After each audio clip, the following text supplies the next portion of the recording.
লিতাসকুনু ইলাইহা, যাতে করে তোমরা ওই জায়গায় গিয়ে শান্তি পাও। ওয়াজআলা বাইনাকুম মাওয়াদ্দাহ, ওয়াজআলা এবং তিনি বানিয়ে দেন, সেগুলো এখনকার যুগের অনেক মেয়েরাও করতে পারবে না, ঠিক কিনা ভাইয়েরা আমার? এই জন্য কিভাবে একজন ভালো স্বামী হওয়া যায় সে ব্যাপারে একটু কথা বলতে চাই। তাড়াতাড়ি সজা করতে চাও তাহলে তুমি তা ভেঙে ফেলবে, আবার যদি দীর্ঘদিন ছেড়ে দিয়ে রাখো সে বাঁকা হয়ে যাবে। অতএব স্ত্রীদেরকে তোমরা দ্বীনের জন্য নসিহা করতেই থাকো, কন্টিনিউয়াস রেখে আসো। অথচ মুসলমান নাকি তাই করে? তাহলে স্ত্রীকে সম্মান করতে হবে, তার গায়ে কখনো প্রহার করা যাবে না। নিজে যে জায়গায় থাকবেন সেই একই জায়গায় করবেন। রাসূল সাল্লাল্লাহু আলাইহি ওয়াসাল্লাম এরপরে বলেছেন খাবারের ব্যাপার। খুব সংক্ষিপ্ত সময়, 30 থেকে 35 মিনিট আমি কথা বলবো, খুব মনোযোগ দিয়ে শুনতে হবে। শুধু আয়াত এবং হাদিস এবং আয়াতের অনুবাদ করে এই সামনের দিকে আগাতে চাই, যেহেতু সময় খুবই কম। সূরা রুম 21 নম্বর আয়াতে আল্লাহ বলছেন, ওয়ামিন আয়াতিহি আও খালাকা লাকুম মিন আনফুসিকুম আজওয়াজান লিতাসকুনু ইলাইহা ওয়া জাআলা বাইনাকুম মাওয়াদ্দাতাও ওয়া রাহমা।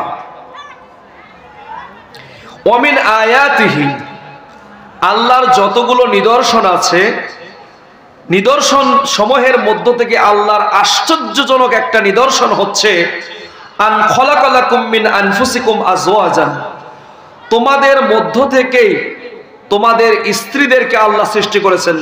সুবহানাল্লাহ। লিতাসকুনু ইলাইহা, যাতে করে পুরুষেরা সেখানে গিয়ে শান্তি অনুভব করতে পারে। যত পেরেশানি হোক, যত বাহিরে কষ্ট হোক, স্বামী স্ত্রীর সম্পর্কটা এমন মধুর, যদি একজন আরেকজনকে শ্রদ্ধা করেন, একজন আরেকজনকে ভালোবাসেন, একজন আরেকজনের সম্মানের জায়গায় যদি খেয়াল রাখেন, তাহলে আল্লাহ বলছেন যে আল্লাহর পক্ষ থেকে এই সিন করতেছে মাই আজওয়াজাল লিতাসকুনু ইলাইহা, যাতে করে তোমরা ওই জায়গায় গিয়ে শান্তি পাও। ওয়াজআলা বাইনাকুম মাওয়াদ্দাহ, ওয়াজআলা এবং তিনি বানিয়ে দেন শেষ বয়সে গিয়ে পরস্পরের ভিতরে ভালোবাসা, মহব্বত। ইন্না ফি যালিকা লাআয়াতিন লিকওমিন ইয়াতাফাক্কারুন, নিশ্চয়ই আল্লাহর পক্ষ থেকে একটা বিশাল এটি নিয়ামত, নিশ্চয়ই এখানে জ্ঞানীদের জন্য উপদেশ আছে। এটা হলো মূল আয়াতের অর্থ। একজন নারী এবং পুরুষ কেউ কাউকে চিনি না, একটা কালিমার মাধ্যমে নিজের জন্য আমরা বৈধ করে নেই। একজন স্ত্রী লোকের জন্য একজন পুরুষ বৈধ হয়ে যায়, একজন পুরুষের জন্য একজন নারী বৈধ হয়ে যায়, আল্লাহর কালিমাকে সাক্ষ্য রেখে। তো আল্লাহ রাব্বুল আলামিন বলছেন এমন একটা ভালোবাসা, এমন একটা মহব্বত, 50 বছরের দাম্পত্য জীবনে যদি আপনার দাদা অথবা দাদির দুইজনের একজন মারা যায়, বাড়িতে দেখবেন আপনার দাদা দাদির কোনো কিছুর অভাব নাই।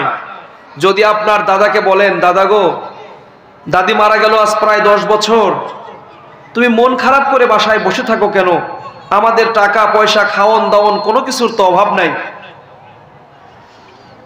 তখন দেখবেন এক বাক্যে বলছে যে দেখো, অনেক কিছু থাকলেও রে তোর দাদির কথা খুব মনে পড়ছে।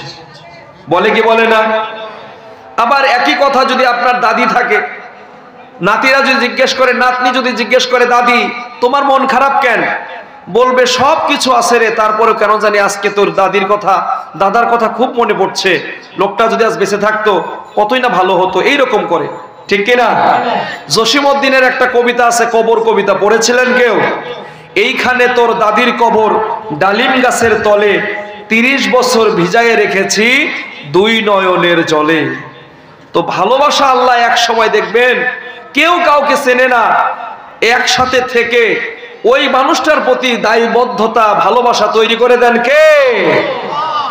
ওই নারী এবং ওই পুরুষ। আল্লাহ বলছেন এই দুইজনকে আমি একাকার করে দেই, একজন আরেকজনকে ছাড়া চলতে পারে না। মেডিকেল কলেজ আপনাদের বাড়ির সামনে, গিয়ে দেখেন কত বৃদ্ধ বয়োবৃদ্ধ মানুষ স্বামীর খেদমত করছে, রাত জেগে জেগে 3 রাত 5 রাত 7 রাত স্বামীর শিওরে বসে আছে, যেগুলো এখনকার যুগের অনেক মেয়েরাও করতে পারবে না, ঠিক কিনা ভাইয়ের আমার? এই জন্য কিভাবে একজন ভালো স্বামী হওয়া যায় সে ব্যাপারে একটু কথা বলতে চাই।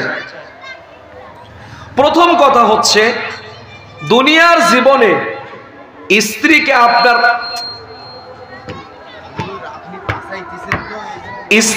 আপনার প্রতিদ্বন্দ্বী করা যাবে না। স্ত্রী আপনার প্রতিদ্বন্দ্বী নয়। সুতরাং আপনি আপনার স্ত্রীকে ভালোবাসবেন, নিজে যা খাবেন তার জন্য তাই খাওয়াবেন, নিজের জন্য যেটা ভালো মনে করবেন আপনার স্ত্রীর জন্য সেটা ভালো মনে করবেন। কি পারবেন তো? আল্লাহ আমাদের তৌফিক দান করুন, আল্লাহুম্মা আমিন।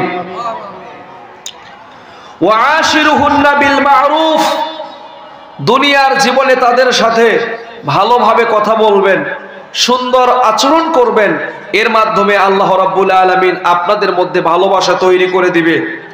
2 নাম্বার গুণাবলী হলো, স্ত্রীকে যত পারেন নসিহা করবেন। কি করবেন? সব সময় দ্বীনের কাজে সাহায্য করবেন, দ্বীনের কথা বলবেন, আল্লাহর কথা বলবেন, রাসূলের আনুগত্যের কথা বলবেন, নসিহা সব সময় চলবে।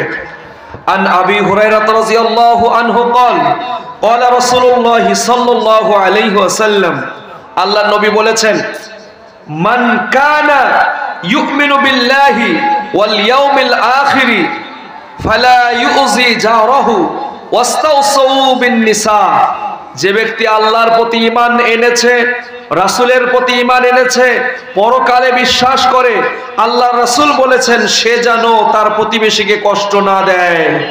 2 নম্বরে আল্লাহর নবী বললেন, ওয়াস্তাউসু বিন নিসা, তোমরা স্ত্রীদেরকে বেশি বেশি করে দ্বীনের পরামর্শ দাও, ধৈর্যের পরামর্শ দাও, নসিহা করো।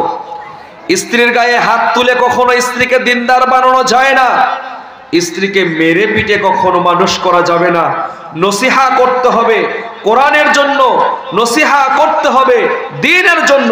আল্লাহর নবী বলছেন, ফাইন্নাহুন্না খুলিকনা মিন জিলাইন, শোনো তাদেরকে সৃষ্টি করা হয়েছে বাঁকা হাড় থেকে।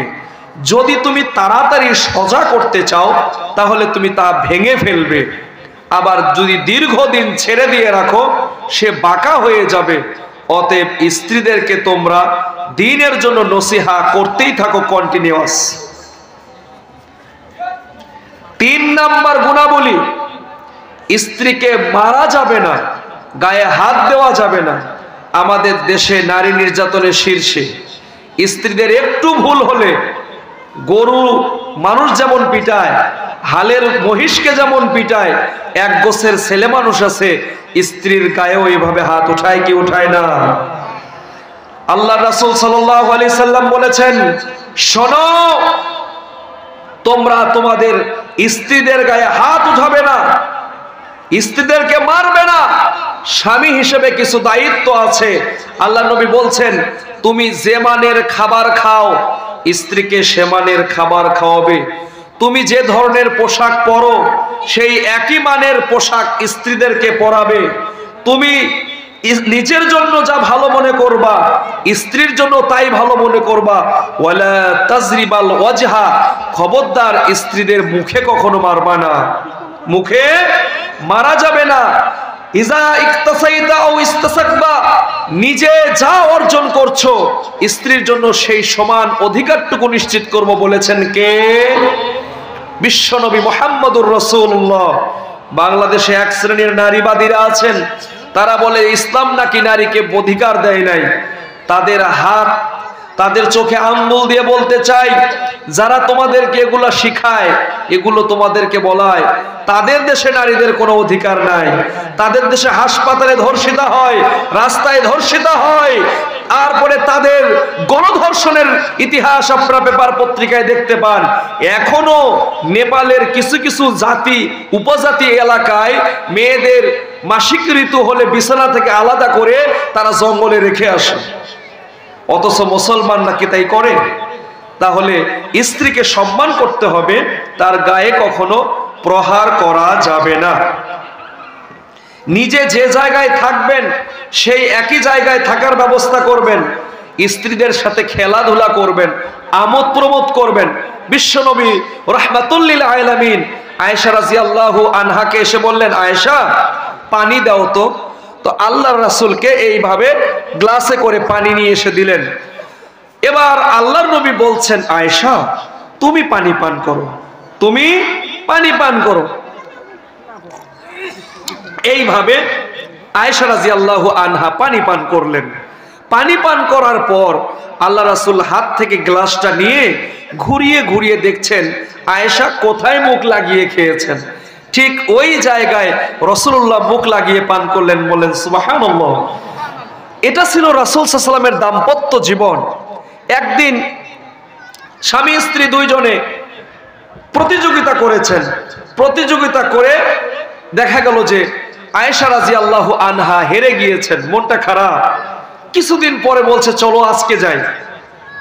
রাসূলুল্লাহ সাল্লাল্লাহু আলাইহি ওয়াসাল্লাম এবার ইচ্ছা করে একটু ঢিল দিলেন।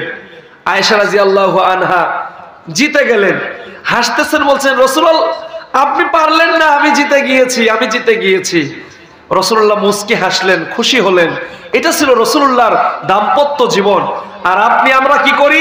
মোবাইল ফোন হয়েছে আমার 2 নাম্বার বউ। ঘরের ভিতরে আসলেও ফেসবুক লাগে, বাইরে গেলেও ফেসবুক লাগে। খাটের ভিতরে এই মাথায় একজন, ওই মাথায় একজন, খালি লাইক শেয়ার কমেন্টস। ঠিক কি না ভাইরা আমার? এই জন্য স্ত্রীর জন্য যা ভালো মনে করেন নিজের জন্য সেটা ভালো মনে করবেন, নিজের জন্য যা ভালো মনে করেন স্ত্রীর জন্য তাই ভালো মনে করবেন। রাসূল সাল্লাল্লাহু আলাইহি ওয়াসাল্লাম এরপরে বলেছেন খাবারের ব্যাপারেও নিজে যা খাবেন স্ত্রীকেও সেই মানের খাওয়াবেন। এরপরে যেটা হলো নিজের ইজ্জত আবরুকে হেফাজত করবেন।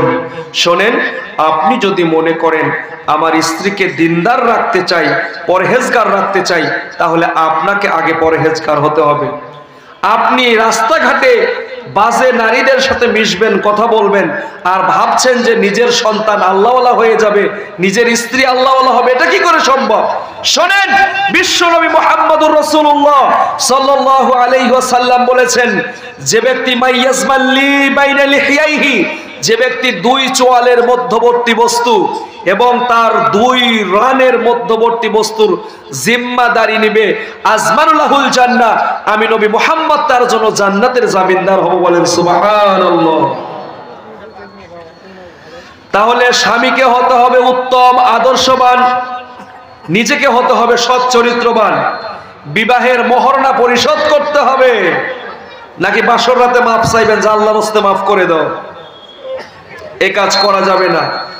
8 নাম্বার, স্ত্রীর ভালো কাজের প্রশংসা করতে হবে।